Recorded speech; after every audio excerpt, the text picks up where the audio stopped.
Person speaking today, and that is Nick. Nick went with us to Africa. His wife was with him also then when she had to go back to work up in Alaska. So the contrast between Africa and Alaska is quite a contrast. But anyway, Nick was such a blessing, his wife was such a blessing, and they shared their testimony there with the Africans. And it was so powerful that I wanted him to share it this morning with us. Now, what God has done, God is so powerful. God is a God that cares. He's a God that loves. He's a God that gives. He's a God that forgives. He's a God of mercy. He's a God of grace. He's a God that just has the focus of our life.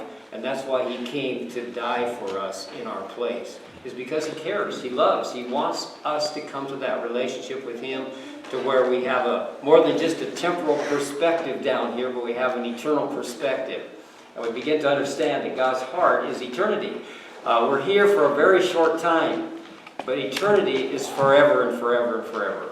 And so to listen to Nick's testimony this morning, we're just grateful for that opportunity to listen to that. But all of us have testimonies.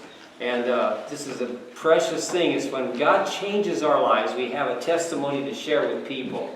And that is what God's heart is, that we would be able to share those testimonies with people about what He did, what His grace has done for us, giving us that ability to be radically changed in our life. So, Nick, why don't you come forward? Hello. Some of you I've seen before. We were here last Sunday night. And right off the airplane, it seemed like, to talk about Uganda and what God is doing there, and the people, and the communities, and the islands, and here sharing testimonies. So I'll introduce myself again. I am Nick Bolin. I'm from, I'm from right down the road a little bit, thank you. Vancouver, Washington is where I kind of grew up. And and then we moved to Washougal, and I've just been kind of around the area until I was in, I think about 18 or 19 years old. And then I left, went to college, and ended up in Alaska. And now I live there for like almost 20 years, I realized yesterday. So we're in Homer, Alaska, and if any of you know, which I'm sure most of you know, Karina and Andy Smith. I met them at our church there in Homer, Alaska. So this Uganda trip, actually a little bit prior to this, God's been kind of pressing it on me about testimonies. I have one myself, and I walked through that, and that was a thing in itself to start sharing about a year ago. It's just so I'm clear, about 2 years ago, a little more than 2 years ago is when God rescued me, and I received Him as my Lord and Savior. So I'd say about a year ago, or no, it's got to be a little more than that, testimony started becoming something I was thinking about, so it was kind of on my mind there. And then I get to Uganda, and all it is testimony. One thing after another. Everybody I meet is testimony. Praise God, testimony. Testimonies about salvation, testimonies about what God just did today, how He healed somebody, or how He came along, the God of all comfort, comforted somebody. After dinner, we had testimonies. Devotion in the morning, we had testimonies. And it was good. And it got me thinking about that. There was a few other things that I experienced in Uganda that God showed me that was I guess I would say, new to me. And it was the depth of prayer and worshipfulness. But testimony. So then we get back, and I'm thinking about it, and thinking about what we're going to be sharing, what we saw, what we were a part of, what God blessed us with. We're going to be talking about that. So there's some testimonies. And then this was on my mind all week, kind of, since I left you guys on Sunday night, off and on. And I just felt, I was telling John last night, I just felt like I want to talk a little bit about that. Just what that's on my mind and my heart. Because sometimes it's not easy for us to share these testimonies. It's not even easy to proclaim or declare what God is doing in our day-to-day life. If I'm being honest with you, how often I take the credit for God, and I shouldn't. So yesterday, I was at the barber shop early because my wife, since COVID, has been doing my haircuts and she wouldn't let me get away with that much longer. It turned into a very nice bowl cut. So I get there, Supercuts or something down in Hazeldale, and I'm there early, and this nice lady gets me right in there, and she's cutting my hair, and we start to talk. We start to have stories, and talking about having children, talking about where I'd just been.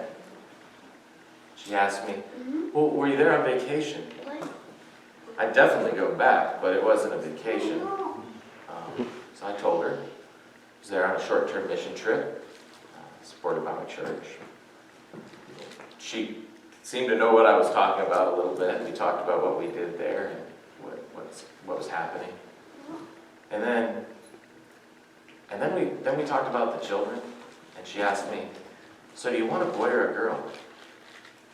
It just came out of me. I'm going to let God decide. And I thought about that afterwards and on the drive up, and it's these little things, these little things that I, for so long, didn't identify with God or Christ. I didn't establish that. And that's something John brought to my attention a couple months ago when we first met in person. Establishing my identity with Christ, the one that is my everything, the one that saved me. So that's something that I just want to encourage you. If you're out there and you have a little struggle with these testimonies, don't.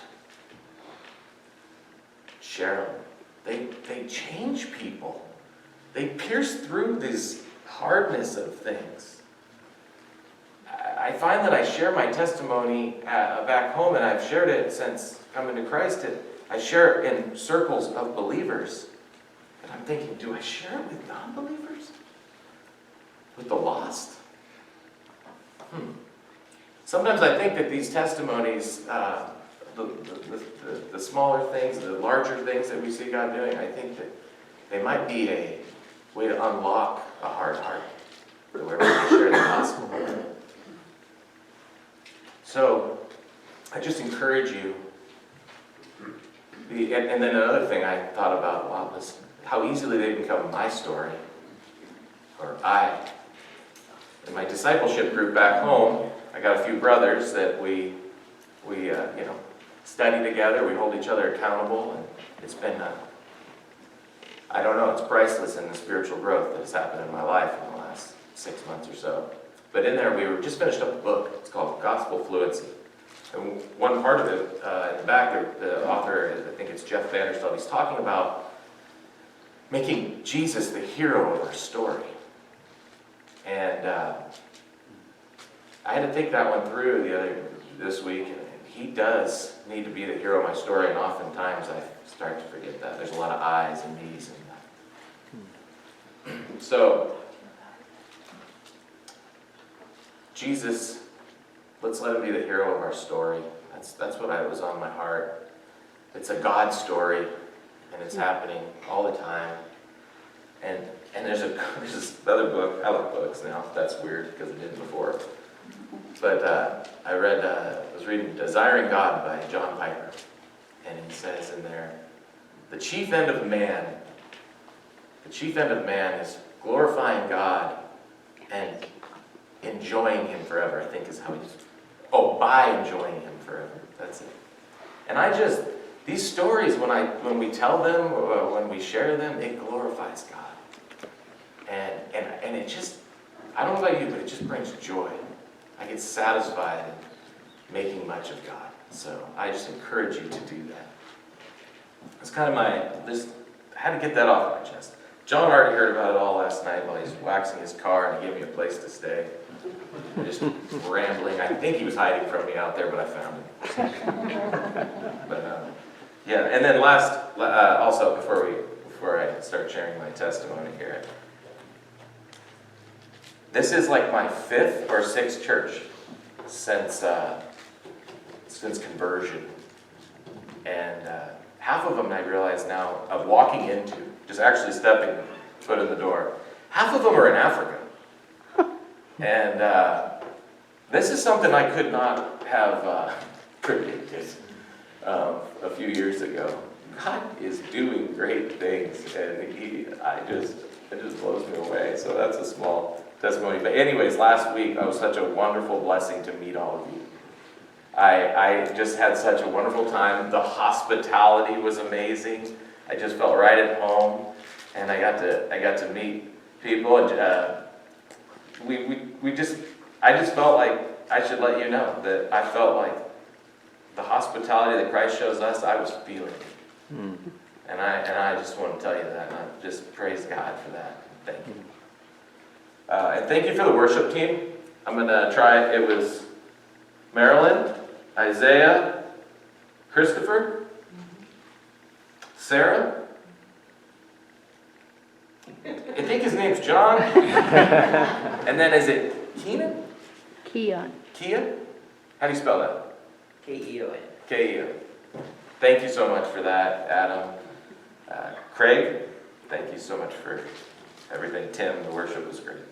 So I'll have some kind of prepared words. I might go on a tangent. Oh, I don't even know what time I have to stop here, John. Just go for it. All right, I'll just, maybe you'll get out early. You know?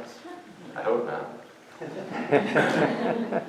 So like I said, I'm 41, so 39 is about roughly when I received the Lord. And all that comes to mind when I think of that is how patient He was with me. And sometimes I can do this without getting emotional, and we'll just try that today. But the God that just poured out His love on me, I rebelled against for a long, long time. And I even did worse than that. I made up stories about what He was in my head. And so, yeah, I am so grateful to the Lord, and He is definitely the hero of my story. So I'll just read some prepared words here, and I might go on a tangent.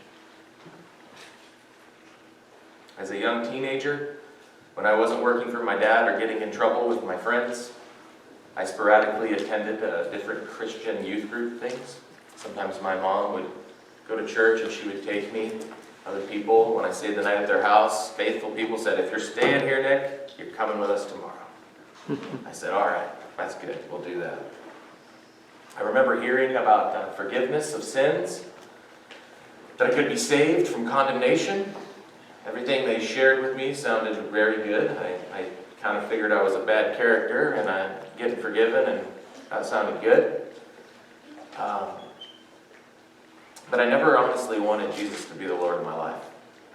I wanted to be saved. That sounded good, but I didn't want to be changed. I didn't want to be tied down to anything, except what I wanted.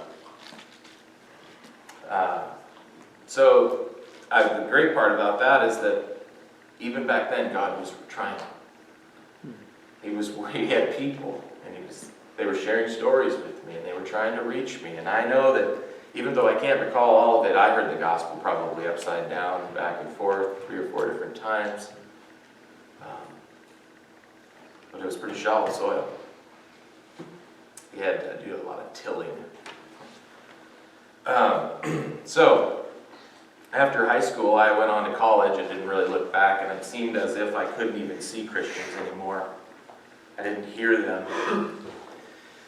And the world around me seemed to be saying that life is short and to live it however you want, and that I could possibly earn or find satisfaction on my own and be content and happy.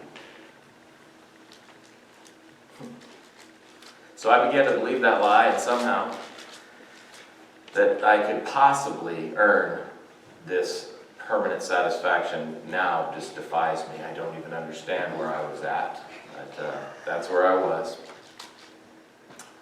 I tried to find this satisfaction in relationships, marriage, a bottle, money, material things. Even towards the end of this story, I tried to find it in my work. I poured myself into my career, trying to, I don't know, maybe that's what's going to make me happy. And it didn't. This lie and self-deception also included a special way of dealing with Jesus, and that this physical life isn't the end. I sadly created my own version of God that suppressed the truth of my own sinfulness and condemnation. Believing these lies gave way to a seemingly never-ending appetite for fulfilling new wants and desires. I couldn't see it then, but sin had literally consumed me, and I was a rolling snowball of sin. Then a few years ago, my career was a pilot, commercial pilot. So it took me all over the world. And then I got out of that, got into aviation management and administration stuff. And that was at the tail end of that career. And so I was the type of guy that was working 7 days a week, just to give you an idea. Didn't care about my wife, didn't care about when I left. I was just pursuing something, chasing something. And it was absolutely unhealthy for me because I would lay down in hotel rooms thinking I was going to have a heart attack. But I kept going. I remember one night just sitting by the phone, like, okay, so if I lay here just right and the phone's there, if it goes, I'll be able to say, come to this room. But that's how off I was, and I just kept going like that. So then it got really bad, and a few years ago, I made a decision to leave that career and take some time off. I was going to recuperate. That lasted for a little bit, then I went back, and then nope, definitely got to quit. So my wife and I, we decided that we'd move out of the city and get ourselves a little spot of land. If anybody in here watches TV very much, you've seen Alaska off-grid living shows. Yeah? That's us. We did that. We went all off-grid, no water. I took my wife from a shower, running water, a toilet, and I put her out in the woods with mosquitoes with no toilet, no shower, no running water, no power. Spent a bunch of money on solar panels and generators. That's how I was going to do it. So I was searching for this peace and this satisfaction. That'll make me happy. We'll get out there in the middle of nowhere, and we'll get rid of all my responsibilities, and I'll be happy, and then I'll be satisfied. This is a common lie I'm believing. You can see that. So peace was not something we got. No. What I got was darkness, and hopelessness, and anxiety, and it started to slide, and slide, and slide. And then it went into not sleeping, and it affected every relationship that I had. I disappeared. My wife, bless her heart, she just stayed. She should never have stayed, but she stayed. A long time with no sleep, and I would ruminate and go over fears, pain, and darkness with her. Not healthy. And finally, we tried everything. We went into stuff that probably demonic. We tried home remedies. We're going to fix this. That's like the story of my life. I'm going to fix this. I'm going to get happy and be sad. We tried everything, and she tried everything. She didn't know God. And then one day it was just so bad, she said, yeah, you got to see a doctor. We got to go see somebody. So I was at that point like, yep, sign me up. I didn't realize it, but I was starting to lose a grip on even will to go forward. And so then we went to this place, and I poured out my heart to this lady, And I got home and I realized, she called, she said, I don't think we're fit. I was like, well, I told my wife, Kyle, she dumped me. It's over. She called me, I'm like, it's over. I don't know, why would I do that? Why would I go there? They had gave me some medicines, right, to calm me down and pills. And so now I've just got fired, it felt like. And I've got pills. And she said, there's somebody else. I've been talking about you to her, and she wants to help you. And so I said, okay. And then she said, this lady's going to call you at 7 o'clock at night. I'm like, who? She had a lot of letters after this person's name, so I'm not even sure how we're going to afford it, what this is going to look like. 7 o'clock came, she called, and she said, oh, hey, Nick, want to talk to you? Yeah, that's great, I want to help you. Ends up, she wants to do it pro bono.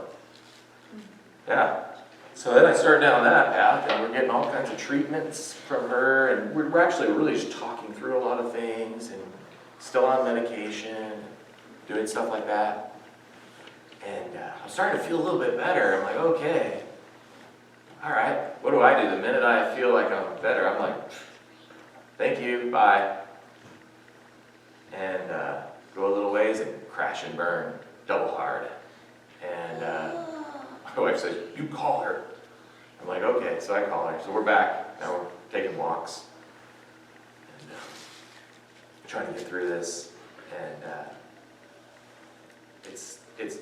it just seems like it's going nowhere. Good days and bad days, but it's still struggling. And then my sister, my older sister, who's struggled with a disease called aplastic anemia, where she suffered for years and years. She developed advanced, I think it's pronounced myeloid leukemia, AML, cancer, and I don't know what I was thinking, but I was like, maybe I better go there and be with her. She's down here. She needs some help. And this is during COVID. And so I did. I talked to my wife, and she agreed, okay, let's go. You can do this. She stayed behind at that place with no running water, with no anything. It had a heat at my place. And I went down here to Washington and isolated for a couple weeks before I could go to my sister. And I did it up here in Kelso at my mom's trailer, a little camp trailer alongside her house. This COVID thing got my mom so scared that we were like, it's like, here's some food. Can't, And for me, I'm scared too. I'm scared, I'm going to give it to somebody, hurt somebody. So I get in this trailer and then it just spirals. I'm all by myself, it's raining, it's dark, cold.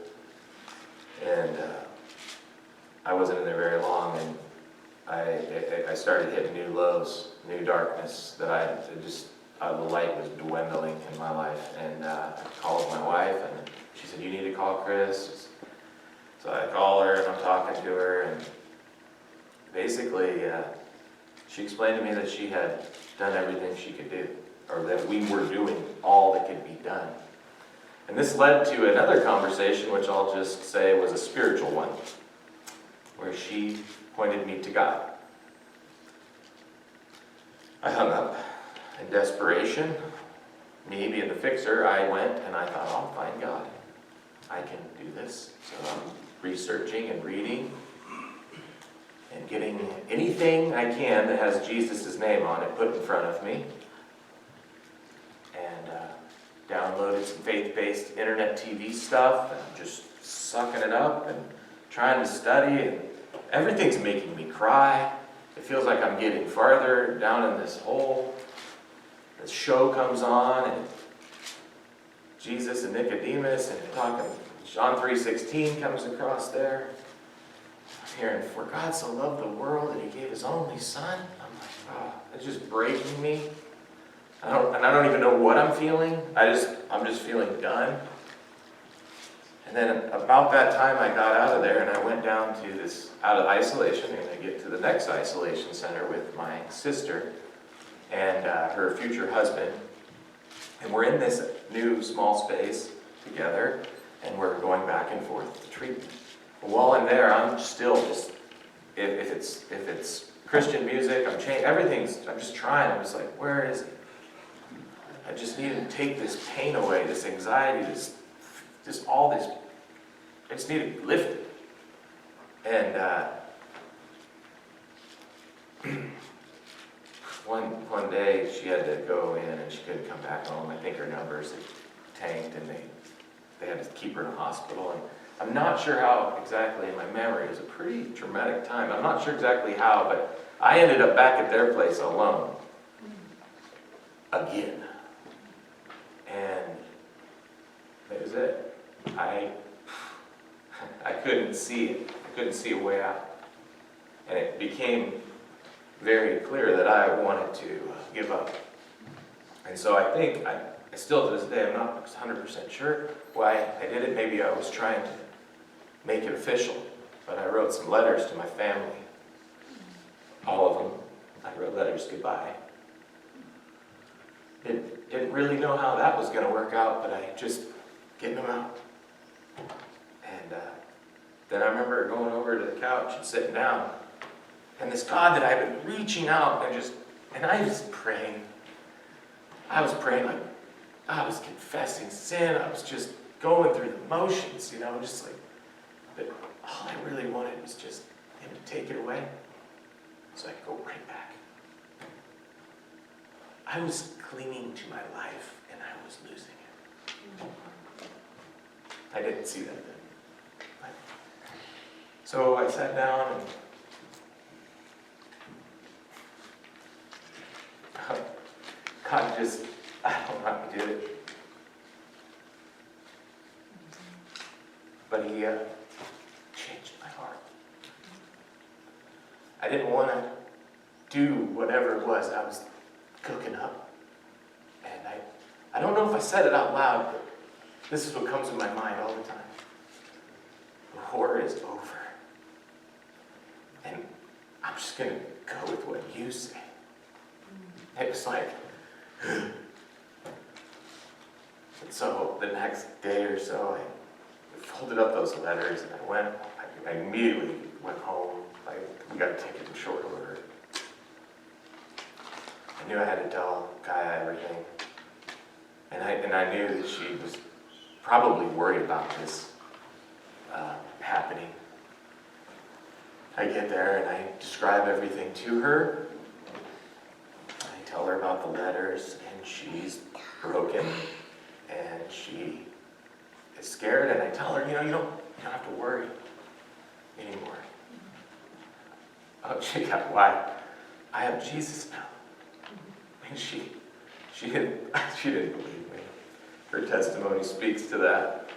But she didn't believe me, and rightfully so, because I had time and time again shown her that I was in love with the dark, and I was stuck there, and I wasn't coming out. And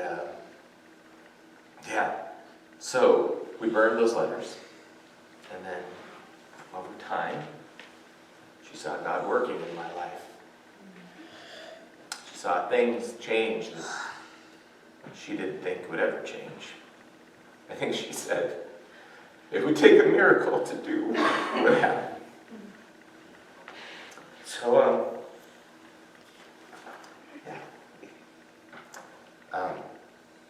so in that, I didn't see it then, but in that complete resignation, I was broken.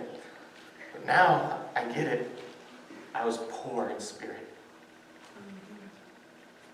And all I could really do was just open an empty hand,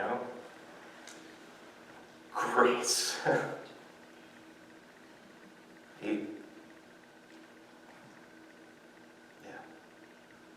So, something happened, and I was born again. Not of blood, no, not of the will of flesh or the will of man. No, I was born of God. And from that point on, things changed a lot in my life.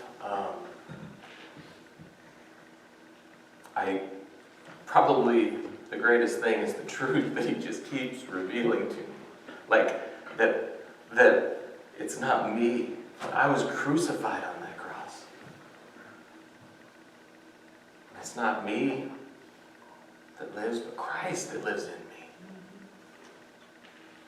I just blown away. But anyways, so moving forward, the change is where I couldn't even see sin in my life. God was now convicting me and empowering me to see it and kill it. He put me in a church. I mean, I'd have never been in a church, ever. That's not a thing. Read the Bible. Now I love this Bible. This perfect word. We didn't even want to have children. That's how selfish we were. And now we're trying to have children, and we're praying God gives us children.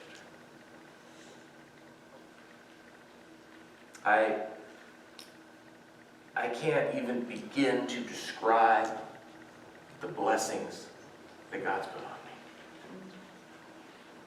me. And His mercy and His patience. It overwhelms me. The desires, John talked about desires earlier today. It is literally like I have a new set of taste buds. There's many things that I used to just love, that either I don't love them at all anymore, or the taste isn't so desiring.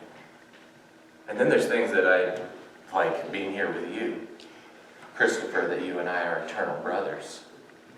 These are things that just rock my world, and I want to seek after them every day of my life. I had no idea that just a couple years into this, God would have me standing before you and say, here's what I want to be. I want to be a disciple that makes disciples. That's like miracle. That I would be in Uganda, not for my own self. That God would make a way. So I still struggle in sin, like we all do. I'm still up against that every day. But boy, oh boy, it is no longer my master. Those chains are broken. And every day it seems like God's reminding me, you are dead to sin and alive to me. And I'm like, yes I am, let's keep going. The work's not finished in me, but I know with the Bible reading, I know with the prayer, my D group, my fellowship with my brothers and my church family, all the means of grace, I know He's going to finish what He started in me. And for those of you out there that maybe were ever at hopelessness, I have hope now. And it's not just hope like the world has hope, like I'm sure of what's happening. And I'm just waiting for it. So, yeah. That's my testimony to you. I didn't stay on my notes here, but that's my testimony to you. And really, I'm just a witness. I'm not a preacher, I'm not a pastor, just a follower of God, I'm a witness. And I love you guys, because He loved me first. Thank you for having me here today. Thank you for listening.